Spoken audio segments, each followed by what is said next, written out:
Engineers of Reddit, what's the most ridiculous idiot-proofing you've had to add in your never-ending quest to combat stupid people? Story 1.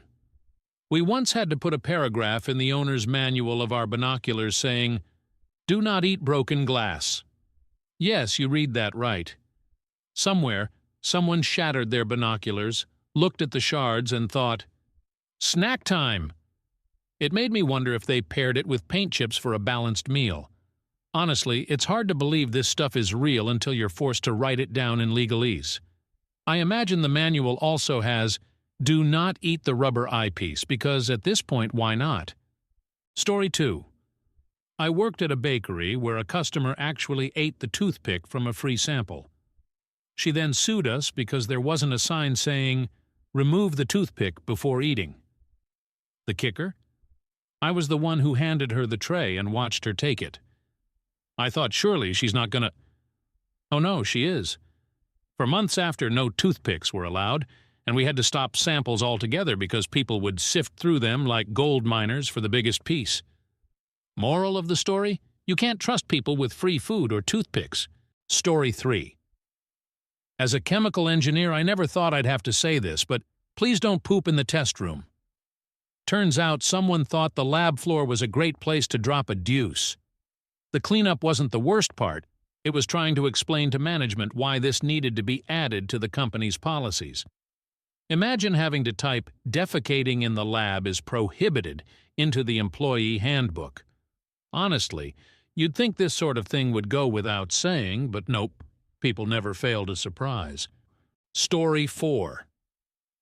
Back in college, my professor told us, "You can't make anything idiot-proof because the universe will just make a better idiot." That stuck with me through my first job as a structural engineer, where we had to switch from angle iron to pipe bracing. Why? Because every time maintenance workers saw an angle iron, they'd torch it out of the way saying, "It's just an angle iron." No amount of explaining could stop them, so we had to design around their ingenuity. I guess the universe heard my professor and went, "Challenge accepted." Story 5. We had a 20-foot pit on a construction site during the summer of 2016. It was fenced off, all safety measures in place. Then Pokemon Go came out. Turns out there were 3 Pokestops in the pit. People started sneaking onto the site at night, trying to catch 'em all. We hired security, but players got clever. Some would distract the guards while another ran phones for the group. It was like Mission Impossible, but for Pikachu. By the time the hype died, we were just relieved no one fell in. Risk plans don't cover mobile game stupidity. Story 6. Once, we designed a pedestrian bridge parallel to a vehicle bridge with a 3-foot gap between them. Big mistake. Turns out, drunk people see a 3-foot gap and think it's their Olympic moment. We lost count of how many people missed the jump and went splashing into the water below. Eventually, we had to install a safety net, which basically said, "Yes, we know you're going to try this. No, you won't make it." The whole thing felt like an expensive tribute to Darwin's theory. Story 7. One of my products had a simple setup. Line up the round peg with the round hole and the square peg with the square hole. Foolproof, right? Wrong. One client hammered them together backward. Another soldered wires into the holes. My personal favorite was the guy who didn't connect the battery module at all, and then called tech support to complain it wouldn't power on. You can engineer for earthquakes and hurricanes, but you can't engineer for that kind of stubborn stupidity. Story 8. I was once tasked with idiot-proofing a hydraulic oil pump nozzle. "Make it drink-proof," they said. My first thought, why would anyone even try? But apparently someone had. The best I could do was design it as drink-resistant, because let's face it, if someone's determined to sip oil, they'll find a way. I sometimes wonder if those people imagine it's some secret fountain of youth, or if they're just bored. Either way, I learned a valuable lesson that day. You can only mitigate stupidity, never eliminate it. Story 9. I worked in retail, and when we closed, we'd lower the shutter halfway, leaving just enough room for people to see we were done for the day. Yet somehow, customers would crawl on the floor to squeeze underneath. Some even acted offended when we stopped them. like they were entitled to shop on their hands and knees. It got so ridiculous, we started closing the shutter entirely just to keep them out. Turns out, a closed sign means nothing to people when they really need their discount candles. Story 10. We had a job site where we'd just laid fresh asphalt, barricaded the area, and put up giant road closed signs. It didn't matter. One guy drove through, screamed at us for the detour, then left tire tracks all over the new pavement. The best part? He called me a dickhead. That wasn't even the worst. Another time, a farmer walked his cows across our fresh asphalt, cleaning up cow patties from a road we just paved. Now that's bull. Well, you get it. Story 11. At my last job, we had to remove the physical disable Wi-Fi button from laptops because people kept flipping it off and then opening help tickets. One guy submitted 2 or 3 tickets a week for Wi-Fi issues. I finally superglued his button into the on position. He complained, so my boss asked why I did it. I showed him the ticket history, and his response, superglue the rest of them. And that's how we solved one of the dumbest recurring IT problems I've ever seen. Story 12. I once saw a car barreling through an active roadwork zone, ignoring every barricade and safety cone. The driver plowed right into the back of an oil distributor truck mid-spray. The vehicle, covered in sticky oil, skidded through fresh chip seal, leaving chaos in its wake. I stood there, dumbfounded, watching this genius defy every flashing light and reflective vest. How do people like this manage to pass a driving test? Or, for that matter, survive everyday life? Story 13. Back when Pokemon Go was big, a construction site I worked on had a trench clearly marked off with danger signs and fencing. But some people saw it as an obstacle between them and rare Pokemon. One guy climbed over the barrier and fell in, dropping his phone. The worst part? He climbed back out and immediately asked security if they'd let him back in to retrieve it. I've never seen a better example of someone prioritizing pixels over their own limbs. Story 14. I once watched a coworker at an industrial facility torch out a support brace because it got in the way of the maintenance he was doing. When I asked why he didn't work around it, he shrugged and said, "It's just an angle iron." After that, we switched all supports to steel pipe, something harder to mess with. It wasn't just engineering anymore, it felt like babysitting grown adults with welding torches. Story 15. As a utility worker, I've seen it all, but the best was a guy who hit a gas pipeline with his backhoe, causing a leak. Instead of calling us, he just buried it and drove off. When we dug it back up, the teeth marks from his backhoe were right there, like a crime scene. The audacity is unmatched. I sometimes wonder what was going through his head. Probably something like, "If I can't see it, it's not my problem." Spoiler. It absolutely was. Story 16. When I worked in a call center, someone decided to install the PCs under the desks, strapped to swinging mounts. The genius of this idea was quickly undone by people swinging their chairs into the mounts and accidentally pressing the power buttons. I can't count the number of tickets we got for "my computer shut off randomly."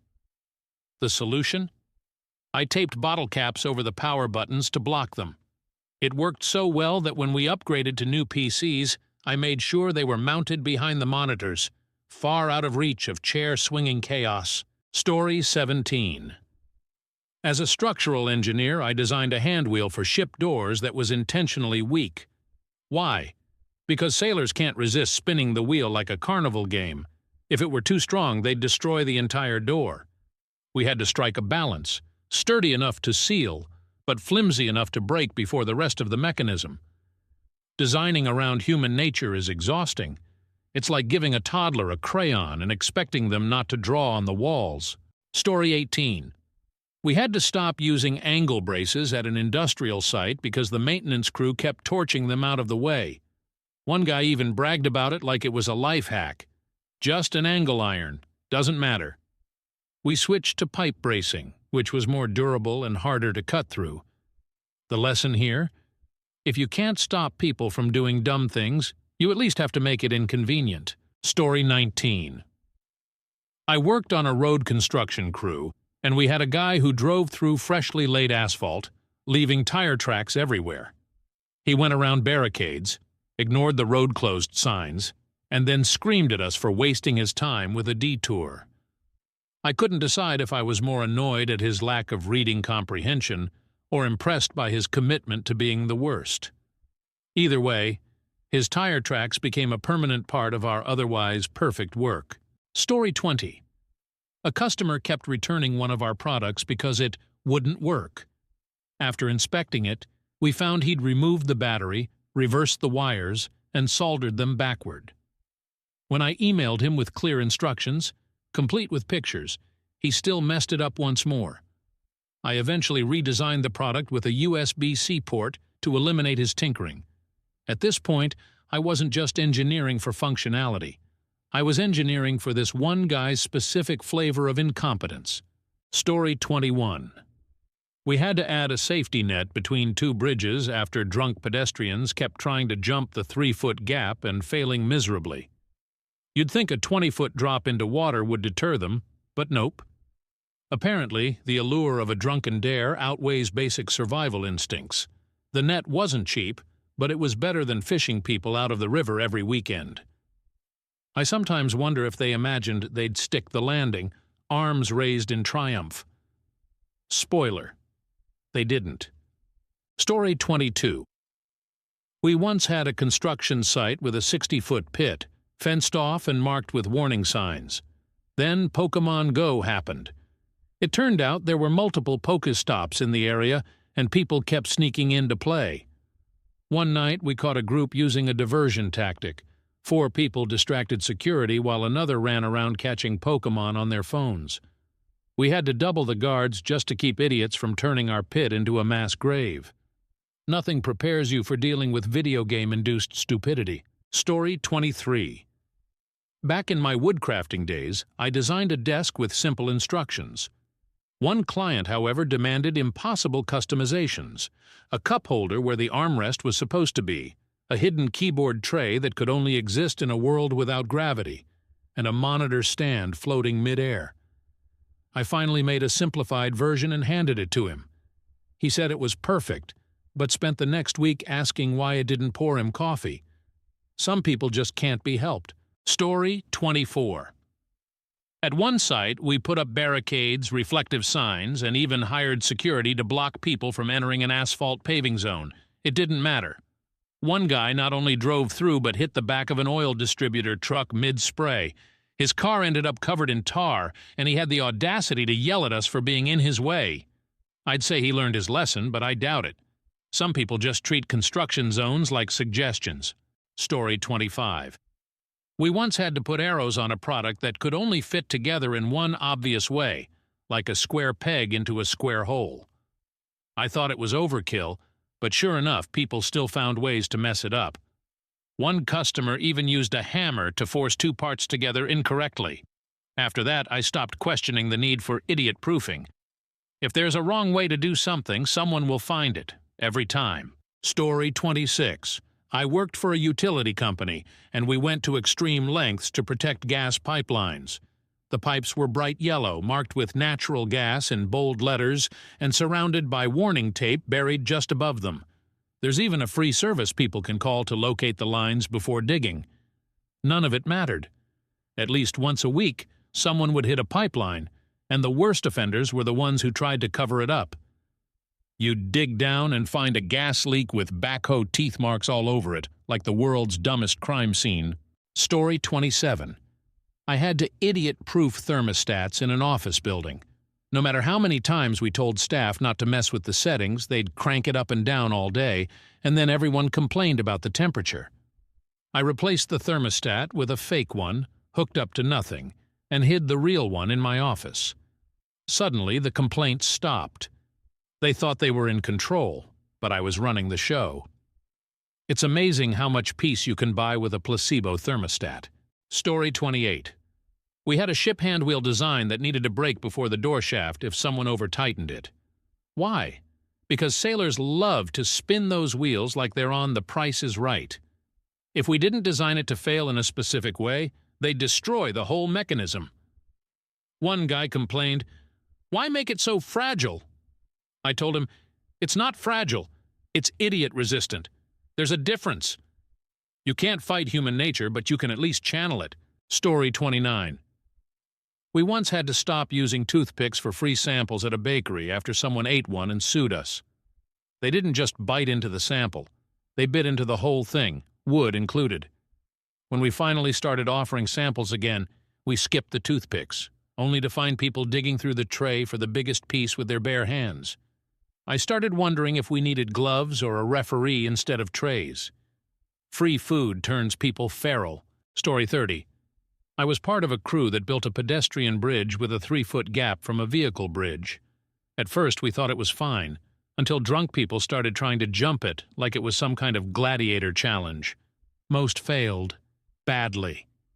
After a couple of injuries and way too many close calls, we installed a safety net between the bridges. It felt like admitting defeat, but really it was a victory against human stupidity. Story 31. We once idiot-proofed a mainframe system so well that employees started assuming, if it lets me do it, it must be fine. When we replaced the system, it had none of the old checks, and chaos broke loose. People broke every policy because they'd forgotten they even existed. I had to explain, it's literally your job to follow policy, not just press buttons and hope for the best.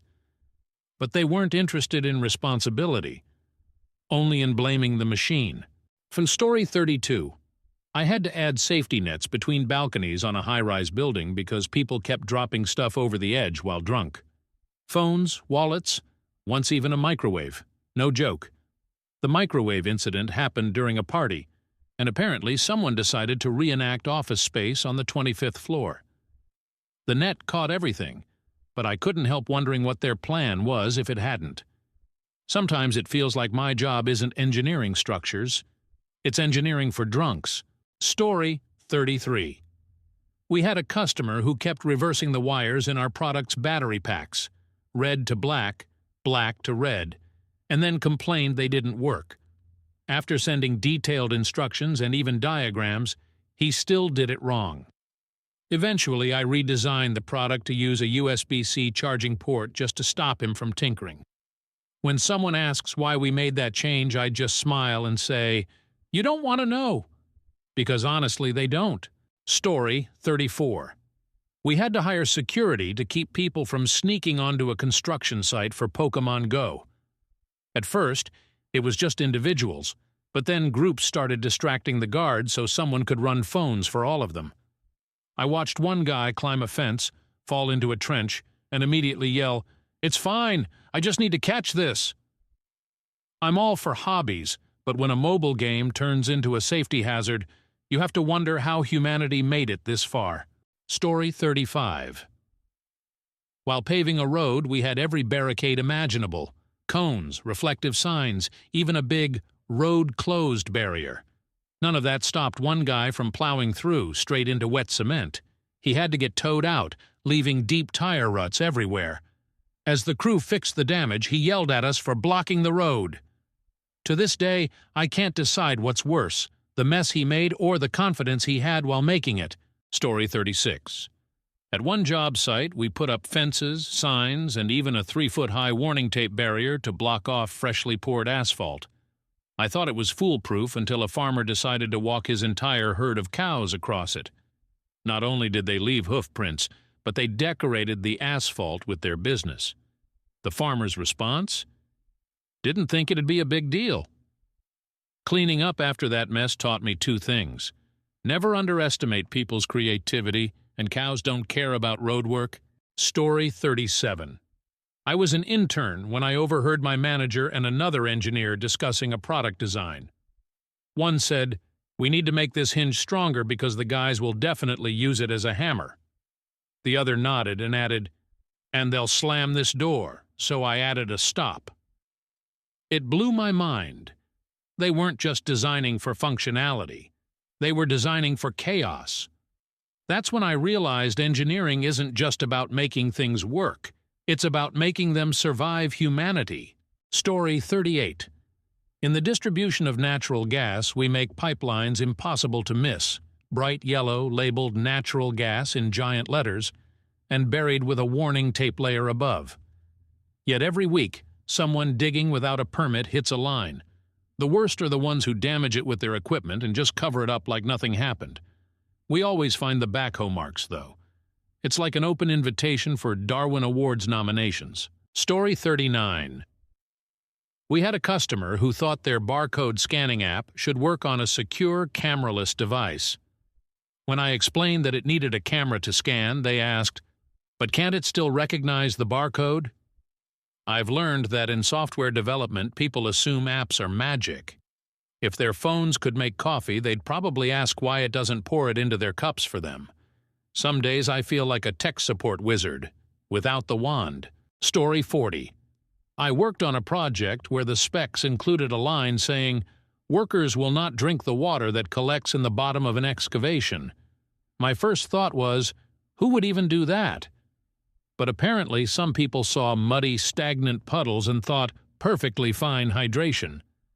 We had to spell it out just in case.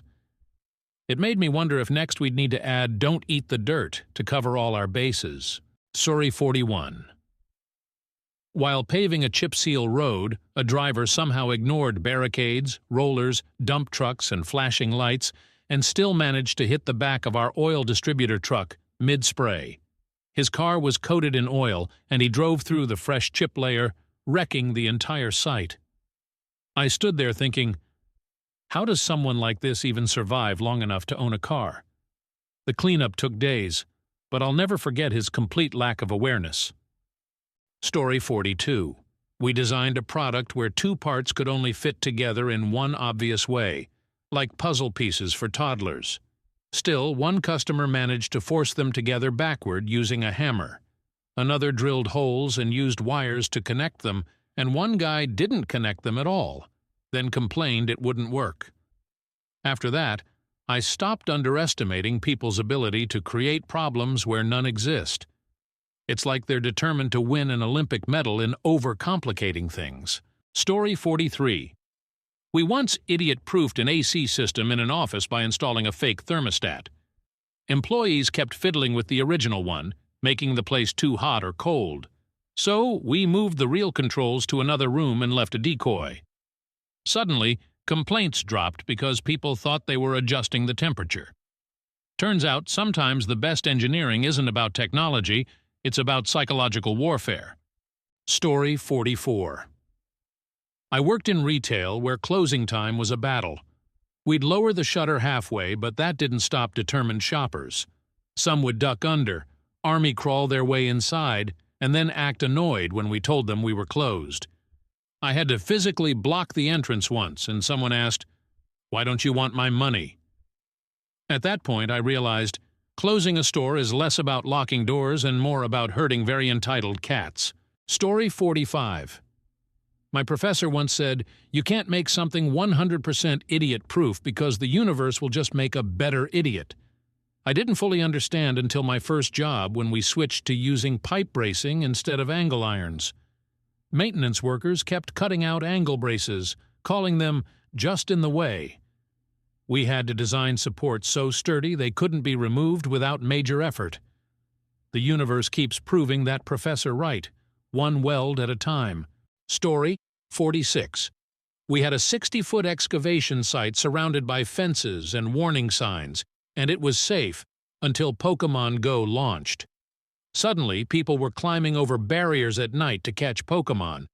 One genius even tried distracting the guards with his friends so he could run multiple phones at once. We doubled security, but the stupidity was relentless. I never thought I'd have to budget for mobile game stupidity in a risk plan, but here we are. Story 47. At my old job, we had to design car HVAC systems to make noise intentionally. Customers would panic if the system was too quiet, thinking it wasn't working, and flood our warranty claims. We could have made the system nearly silent, but people would have just found other things to complain about, like random squeaks. I learned a hard truth. Sometimes you don't fix problems, you just distract people from them.